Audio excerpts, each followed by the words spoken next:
Hi dry suit divers, it's Grant from Blue Flash. Today we've decided to make a little video about lies, or let's call them untruths, that dry suit manufacturers tell you, particularly when you're buying a suit. We'd like to help people when they're thinking about buying a suit and looking at the marketing material that the manufacturers and suppliers use, and know what to look out for to avoid some bad decisions.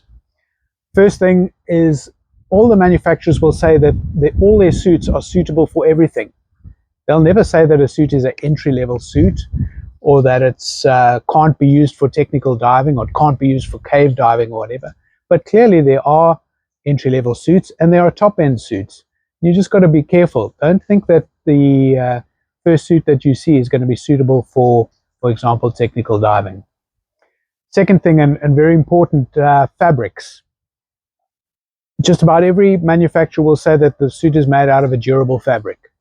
And the vast majority of especially tri-laminate membrane suits, the fabrics are not actually that durable. You've got to be very careful to buy a suit which is going to have a fabric which will last the amount of time that you need it to last. It might be fine to buy a thin suit if you're only going to do 2 or 3 dives a year and you're happy for it only to last a couple of years. Then you can buy a thin suit, but fabric durability is something that that you've got to watch out for, especially with neoprene. Be aware that all neoprene degrades over time. It dries out and it shrinks. Even the compressed neoprenes do that. So neoprene suits are, if you're talking about a suit that's going to last 10, 20, 30 years, don't look at neoprene. The other thing with fabrics is breathability. We have a big problem with thin fabrics which are breathable. Those fabrics are really made for mountain climbing jackets and sailing dry suits and that sort of thing.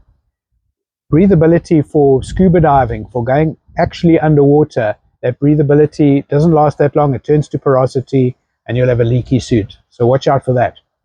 Okay, next thing is sort of weird, odd designs, innovations that the manufacturers come up with a whole new idea, and they make it sound like this is the way forward for suits.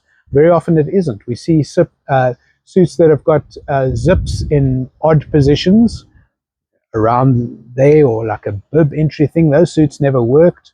There were suits with like an inner plastic bag thing that you would get in, and then a lycra outer. Those suits they called them hybrid suits. They were terrible. I mean, there are some innovations which do work. We quite like the built-in inner that Waterproof do on their D1X.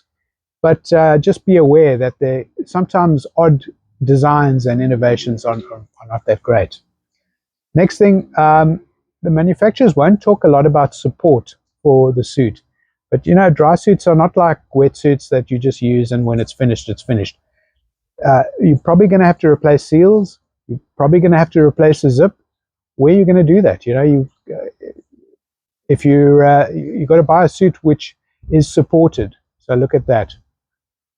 Talking about seals, we highly recommend silicone seals, but it's more expensive for the manufacturer to fit the rings and silicone seals than it would be to fit, for example, latex or neoprene. So a lot of the neoprene suits, they'll come with neoprene seals because they're in a factory that's working with neoprene anyway. It's easy for them to make and cheap. But watch out for that. Silicone is really, in our opinion, the top seal. So don't let them convince you that some new type of latex or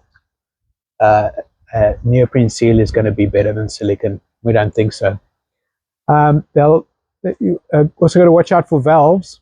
All dry suits, scuba diving dry suits have got to have an inflation and a dump valve, and some manufacturers will make their own valves, which is a bit crazy because you've got Cytec and Apex making brilliant valves, and they've been doing it for years, and those valves are really good.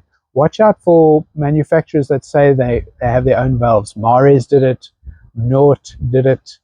Yeah, got to be careful of that. Boots.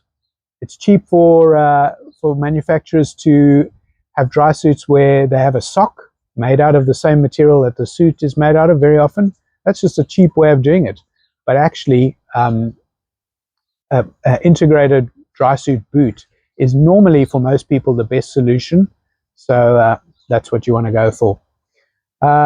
Taping of the seams on the inside of the suit. As we see a lot of really rubbish tape, and then that just peels away and you end up with a leaky suit. So watch out for that. Especially machine applied heat tape. Very often it's too thin. Some manufacturers even say that their suits are double taped, and what actually they've done is they've used a heat applied tape which is too thin to really cover the seam nicely, so they've just done two rows of it and they've called it double taped. I mean, that's pathetic. It's they're lying to you, they're using that as a marketing ploy, saying it's double taped when actually it's just wrong. What you want is rubber tape. Hand applied is very good, and just look at the inside of your suit, make sure that's right. Another thing to watch out for is in their marketing is they don't tell you, if you're not buying the suit, perhaps you're buying it online or you're going to have to import it to a different country, they won't include the duties that you're going to have to pay. And people have burnt themselves badly like that. You know, they'll say the suit costs this, you pay it up front, and then the next thing you know, you've got a duty that's added. Watch out for that. Okay, so I hope this has been helpful for people buying suits. Any questions, please contact us at Blue Flash. Our details are on our website, blueflash.co.za. We don't mind answering questions from anywhere in the world. Thanks very much. Bye-bye.